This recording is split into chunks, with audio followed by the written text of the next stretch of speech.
পৃথিবীতে সবথেকে আজকের দিনে যেটা বেশি দরকার সেটা হচ্ছে প্রেম, ভালোবাসা আর হৃদ্যতা। যারা নিজের জীবনকে প্রেমময়, স্নেহময় ও হৃদ্যতায় ভরিয়ে তুলেছে তাদের জীবন খুশির জীবন, আনন্দের জীবন, শান্তির জীবন।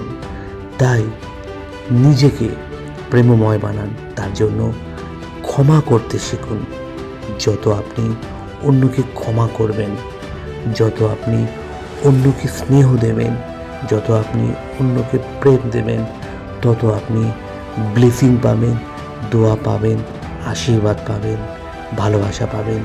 দেখবেন আপনি অনেক ভালো জীবন পাবেন। তাই সবাই মিলে আমরা স্নেহ, প্রেম, আশীর্বাদ, ব্লেসিং দেওয়ার চেষ্টা করব। নিজেরা ভালো থাকবো, সবাইকে ভালো রাখবো। Thank you so much.